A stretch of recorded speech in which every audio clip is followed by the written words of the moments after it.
আরজিকর থেকে বেরোবো। আরজিকর? হ্যাঁ, আরজিকর থেকে বেরোবো। হ্যাঁ, তো বলো এবার। বলছি ওটা হয়েছে কি বলতো, ও 2টো অব্দি পেশেন্ট দেখেছে, ঠিক আছে? রাত্রি 2টো? রাত্রি 2টো, ঠিক আছে। 2টো অব্দি পেশেন্ট ডেকেছে, দেখে রুমে এসে অনলাইনে অর্ডার করে 4জন বন্ধু মিলে খেয়েছে, ডিনার করেছে। করে ও খুব টায়ার্ড ছিল, যেহেতু 36 ঘন্টা ডিউটি ছিল, টায়ার্ড ছিল। ও কি করেছে, ওই সেমিনার রুমে গিয়ে শুয়ে পড়েছে একটা রেড কালারের ব্ল্যাঙ্কেট ঢাকা দিয়ে। তারপরে সেমিনার রুমে এমনি কি তোমাদের ওরকম সেমিনার রুমে টুমে ঘুমানো হয়? মানে আমি যদিও কোনো আইডিয়া নেই, ওই জন্য জিজ্ঞেস করছি। না, এবার একটা রেসিডেন্টের ডক্টর রুমস থাকে, আচ্ছা, বুঝতে পেরেছিস? তারপরেও সেমিনার থাকে। এবার সেমিনারে একটা বেড থাকে, আর ডক্টরস রুমে 2টো 3টে যেরকম বড় ঘর হবে সেরকম বেড পাতা থাকে। আচ্ছা আচ্ছা। মেনলি ডক্টরস রুমে শোয়ার কথা, ঠিক আছে? হয়েছিল কি, ওকে বডিটা পাওয়া গেছে সেমিনার রুমে, কিন্তু ঘুমাচ্ছিল ডক্টরস রুমে। যে রুমটা তোর এখন ভাঙা হয়েছে, দেখেছিস রুমটা ভেঙেছে, ঠিক বাথরুমের পাশেই, ঠিক আছে? মানে বাথরুমটাকে অজুহাত দিয়ে ওই রুমের দেয়ালটা ভেঙে দিয়েছে। অ্যাকচুয়াল কাণ্ডটা ঘটেছে তোর ইয়েতে, ওই রুমটার ভেতরে, ডক্টরস রুমে ঘটনাটা ঘটেছে। ওই বডিটাকে রুমে ওই দিন আর কেউ ছিল না, খালি মানে অনলি ওই দিকটাই ঘুমাচ্ছিল? হ্যাঁ, এবার তোকে আমি বলি, অন কলে নিশ্চয়ই একজন থাকবে না, ওরা জুনিয়র সিনিয়র মিলিয়ে থাকে। এমনকি থার্ড ইয়ার একজন থাকবে, সেকেন্ড ইয়ার একজন থাকবে, প্লাস ফার্স্ট ইয়ারের ইন্টার্নশিপরা যারা থাকে তারা ইন্টার্নরা থাকে। আর চেস্ট এমন একটা ওয়ার্ড হচ্ছে, কোভিড এর পর থেকে প্রায় হামেশাই সবার শ্বাসকষ্ট হচ্ছে, মানে আসছে মানেই শ্বাসকষ্ট হচ্ছে। আর চেস্ট ওয়ার্ড আর চেস্ট মেডিসিন দুটোই পাশাপাশি ওয়ার্ড, ঠিক আছে? তো কেউ কি শুনতে পায়নি? কেউ শুনতে পায়নি। ওটাই তো আমি ওই দিনকে ওটাই ভাবছিলাম। এবার দেখ, ধস্তাধস্তি করাতে একটা নিশ্চয়ই চিৎকার হয়, একটা ভাইলেন্ট হয়, বুঝতে পেরেছিস? তারপরে আবার কি, যে 4জন ওর সাথে খেয়েছে তারা কোথায়, তারা কেন মিডিয়ার সামনে আসছে না? তাই তো, তারা কেন আসছে না? তোমার একদিন ডিউটি ছিল না রাতে? ওই দিনকে আমি নাইটে ডিউটি করছিলাম। আচ্ছা, আমি নাইটে ডিউটি করে এসেছি, আমার লাস্ট নাইট ছিল। তো আমার তো 3 দিন নাইট থাকে, 3 দিন নাইট থাকার পর লাস্ট নাইট ছিল। লাস্ট নাইটের পর বুধবার আমার লাস্ট নাইট, বুধবার রাতে ঘটনাটা ঘটেছে। আমি বাড়িতে এসেছি, রীতিমতো বাড়িতে এসে শুয়ে পড়েছি। 3টের সময় আমার কাছে ফোন এসছে যে সবাইকে ডেকে পাঠিয়েছে, ইমিডিয়েট আয়। তখন গিয়ে দেখি আরজিকরে এই অবস্থা, পুরো গোটা হাসপাতালকে ডেকে পাঠিয়েছিল।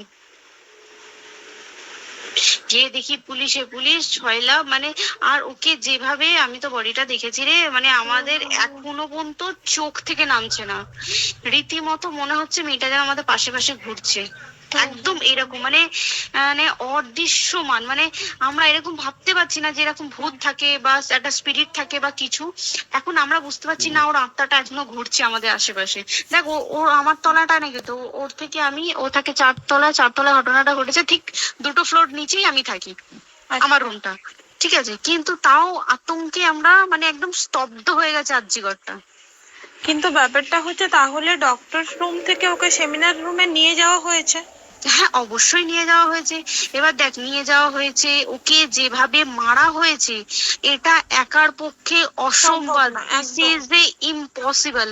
পুরোপুরি গ্যাং রেপ ছাড়া কোনো কিছু নয়। আর শুধুমাত্র রেপ নয়, রেপ করলো ছেড়ে দিল, ঠিক আছে, ওকে রীতিমতো মার্ডার করেছে। মানে হিসেব মতো যা বুঝছি, মানে তোমার কথাতে ওটা হচ্ছে ওর ওই বন্ধু বান্ধব মেবি জড়িত। এক্স্যাক্টলি, হয় ওর বন্ধু বান্ধব কেউ, ঠিক আছে, মানে 4জনের মধ্যে কেউ, আইদার ওকে এমন কিছু করতে বলে। দেখ, বড় বড় কোম্পানিতেও তো এরকম হয়, মানে হয় তুমি আমার সাথে কম্প্রোমাইজ করো, নয় তুমি চাকরি ছেড়ে চলে যাও, হয় তো। এখানেও সেরকম কিছু একটা হয়েছে। যাকে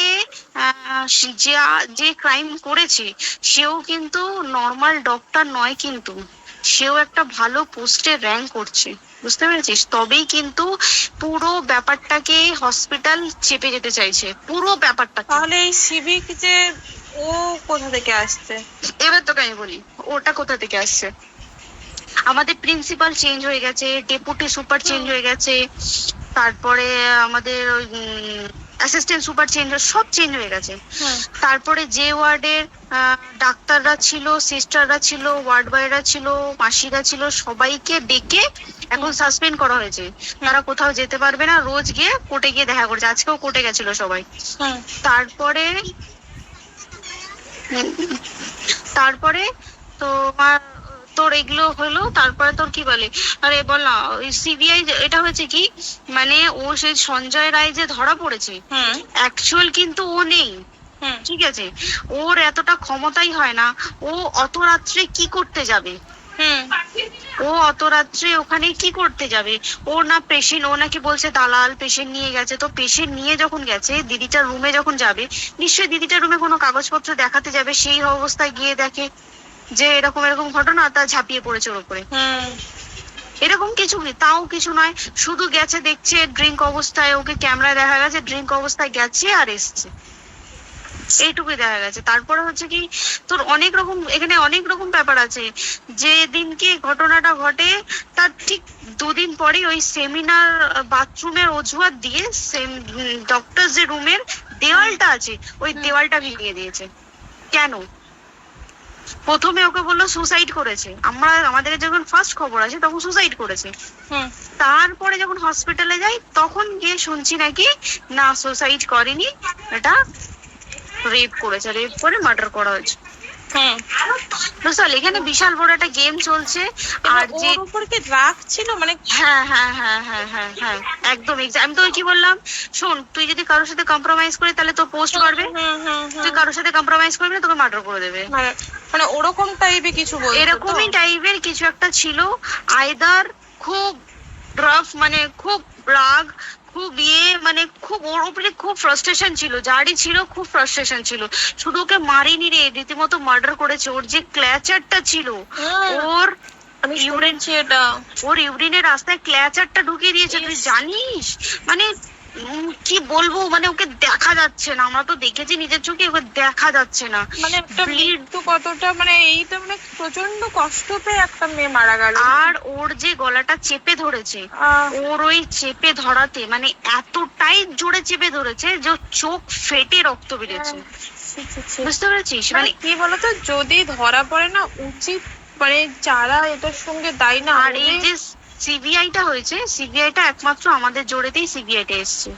মানে আমরা ওই সঞ্জয় রায় একার পক্ষে সম্ভব না এইসব। তারপরে পোস্টমর্টম রিপোর্টে তুই জানিস, ওই আমাদের ভাজাইনা থেকে 150 গ্রাম স্পাম বেরিয়েছে।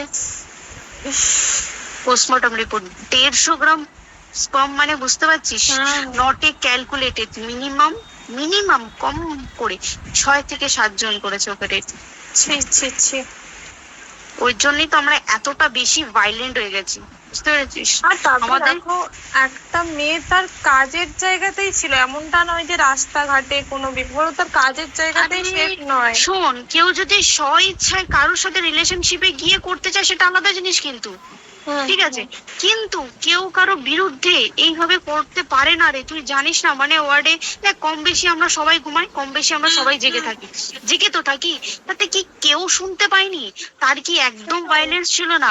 যদি কেউ না শুনতে পারে তাহলে ওর খাবারে কেউ কিছু মিশিয়েছিল, হুম তাই কি না? হুম হুম সেটাও পোস্টমর্টম রিপোর্টে মানে লিক করছে না যে কেন খাবার ও তো খাবারটা খেয়েছিল, সেটা তো নিশ্চয়ই পেটেই ছিল, পেট থেকে তো বমি করে বের করে দেন, সেটা তো ফরেনসিক রিপোর্টে কিছু বলবে। আর তুই জানিস না, দেনার দেন, মানে ধর পোস্টমর্টম রিপোর্ট আসতে 3 দিন সময় লাগে। ও যেদিনকে মরেছে ঠিক তারপরের দিনকে বিকালবেলা পোস্টমর্টম রিপোর্ট বার করেছে, মানে বডি বার করো আর পোড়াও। 10 সেকেন্ডের মধ্যে ওর বাড়িতে নিয়ে গেছে, তারপরে বডি পুড়িয়ে দিয়েছে। মানে কি বলবো, হসপিটাল, মমতা ব্যানার্জি, সবাই, মানে তৃণমূল প্রত্যেক সবাই এটাকে পুরোটাই, কেসটাকে চাপা দিতে চাইছে, পুরোটা পুরোটা। তবে তুই ভাব, যে মানুষটাকে এত ক্ষতবিক্ষত ভাবে মেরেছে, তাকে অভিষেক ব্যানার রেপ কি কলকাতায় প্রথম হলো? নয়, বিভিন্ন জায়গায় বিভিন্ন ভাবে রেপ হয়েছে, ধরা পড়েছে, ফাঁসি হয়েছে কি জেল হয়েছে। অভিষেক বন্দ্যোপাধ্যায় কেন বললো জাস্ট তোর কি বলে এনকাউন্টার করতে? মানে কি, সঞ্জয়কে যদি এনকাউন্টার করে পুরো কেসটা চাপা পড়ে যাবে, পুরো কেসটা চাপা পড়ে যাবে একদম। স্টুডেন্টরা ঠান্ডা হয়ে যাবে, হুম হুম আর আমরা সেটা মানবো না, আমরা সেটা হতেই দেব না। তাতে যদি চাকরি মানে আরজিকরটাকে সিল করতে হয় তাতেও আমরা রাজি আছি, সিল করে দেওয়া হোক আরজিকর, সিল করে দেবে মনে হচ্ছে যদি ঠিকঠাক ভাবে। এবার ওই জন্য আমাদের দাবিতে সিবিআই এসছে। এবার তুই একটা কথা বল, যখন দেখতে পাচ্ছে মমতা ব্যানার্জি যে কলকাতা পুলিশ আমাদের জন্য কিছু করতে পারছে না, আমরা কিছু মানতে পারছি না, 7 দিন ধরে বার করতে পারছে না, তাহলে সেটা 2-3 দিনের মধ্যে কেন হ্যান্ড ওভার করে দিল না? হুম, তাই তো। তাই কি না? তারপরে দেখ পিডব্লিউডি, ওটা লো পোস্টের মানুষ, মানে যারা ভাঙচুর করে, মানে সিমেন্টে যারা কাজ করে তাদেরকে পিডব্লিউডি বলে। হুম এবার পিডব্লিউডির নিশ্চয়ই হায়ার অথরিটি থেকে অর্ডার এসছে তবেই ওরা গিয়ে ভেঙেছে। ওরা নিশ্চয়ই পাগল নয় দুম করে গিয়ে কোনো গভর্নমেন্ট প্রপার্টি ভেঙে দেবে। হুম অর্ডারটা কে পাস করলো যে এখনই চেস্ট ওয়ার্ডটাকে ভাঙতে হলো? সিবিআই আসা পর্যন্ত অপেক্ষা করতে পারতো। কারণ আজকে অত বড় বিক্ষোভ হবার কারণ কি হচ্ছে? একটাই কারণ, যে মেয়েটি মারা গেছে ঠিক আছে, কিন্তু তাকে এত বেশি মলেস্ট করে, এত বেশি রেপ করে বা বেশি ওকে মেরেছে, তার কি কোনো প্রতিবাদ নেই? তুই কোথায় সেভ পাবি তুই আমাকে বল? তুই ধর চাকরি ছেড়ে, আজকাল সরকারি চাকরি ছেড়ে তুই প্রাইভেটে যাই, প্রাইভেটও তো তাই একই অবস্থা। একদম একদম। প্রাইভেটেও একই অবস্থা। তুই কোনো চায়ের দোকান খুলে বসবি, অনার্সশিপে তুই বসলেও তাও এসে তো হাজার ছেলেরা থাকে, হাজার ছেলেরা টিস করে, তুই কোথায় কি করবি? তাহলে আমাদের সেফটি কোথায়? আমাদের মুখ্যমন্ত্রী মমতা ব্যানার্জি সে একটা লেডি হয়ে তাহলে আমাদের কি সেফটি দিয়েছে? আমাদের কি লক্ষ্মী ভান্ডার দিলে দিস ইজ প্রবলেম সলভ? পুরো মাসের আমাদের কি সব খরচা চলে যায় লক্ষ্মী ভান্ডারে? জানি না, আই ডোন্ট নো। মানে আমরা প্রচুর ক্ষেপে আছি, প্রচুর। মানে এর বিচার না চাওয়া পর্যন্ত তুই ভেবে চল কি এটা সলভ হবে না। আমরা বিচার নিয়ে আমি 2 দিন ধরেই ভাবছিলাম তোমাকে ফোন করবো, কিন্তু মানে এটা ওটাতে হয়ে উঠছে না। আর তোমাকে তো আমি ওই দিন রাতেই হোয়াটসঅ্যাপ করলাম না, এবার তখনই না আমি ব্যাপারটা অতটা বুঝতে পারিনি। আর আমার তার পরের দিনই ভোরবেলা ডিউটি, আমি খুব সাবধানে থাকিস, আর খুব বলো না। সাবধানে না না, থাকিস। হ্যাঁ তাই তো, এখন মানে তোমরাও সাবধানে থাকো সবাই। কি বলবো বল, কিছু বলার নেই। দেখ আমাদের মধ্যবিত্ত মানুষরা, আমাদের চাকরি করে খেতেই হবে, সোজা কথা। একদম তাই কিনা বল? বাবা এত পুঁজি নেই যে বসে বসে খাবো, ঠিক আছে? সেই মেন্টালিটিও নেই, হ্যাঁ, যদিও থাকে মেন্টালিটিও নেই। হ্যাঁ, বাবার পুঁজিতে খাবে। এবার একটা কথা তুই বল, চাকরিটা কোথায় গিয়ে করবো তুই একটা বল? কোন স্টেটে গিয়ে চাকরি করবো তুই আমাকে বল? ওই যেমন মানে এটা হয়তো আমার মা যেমন বাড়িতে থেকে 7টার মধ্যে ঢুকে যাও, দিদিকে তো ধরো অনেক রাত অব্দি 9:30-10টা অব্দি ল্যাবে থাকতেই হয় না। এবার তুই কি করবি বল? কি করবি বলো তো? এখন কিছু করার আছে? দেখ ল্যাবেও তো সব ছেলেরা আছে, ছেলে আছে, মেয়ে আছে। তুই কাকে বারণ করবি? তুই কাকে বিশ্বাস করবি? তুই বল, তুই ধর কলিগদের সাথে খেতে বসেছিস, ঠিক আছে, তোর টিফিনটা যদি কেউ চাইলো তুই তাকে না দিয়ে পারবি? না, একদমই। আর কার মনে যে কি আছে সেটাই তো কি বলবি বল? এবার তুই বল, খাবারটা যে খাবি, তোর টিফিন কেউ চাইলো বা তোকে যদি কেউ বললো কে একটু একটু খা, যেমন আমরা শেয়ারে হয় স্কুলে, যেটা আমাদের হয়, যেটা হ্যাঁ স্বাভাবিক, এটা সবার, এটা তো স্বাভাবিক। তুই বল, তাতে যদি এরকম অবস্থা হয় তাহলে কি করবে মানুষ? তুই আমাকে বল। আজকেও তো তাই আমাদের দেখ না, 11টা থেকে আমাদের তোর ক্যান্ডেল দিয়ে হোয়াইট ড্রেস করে সব শ্যামবাজারে এক করতে হবে। এখন আবার বৃষ্টি শুরু হয়েছে, কি জানি কি প্রচুর বৃষ্টি শুরু হলো, কি হবে জানি না। ঠিক আছে গো, টাটা। হ্যাঁ চল, টাটা। হুম হুম হুম।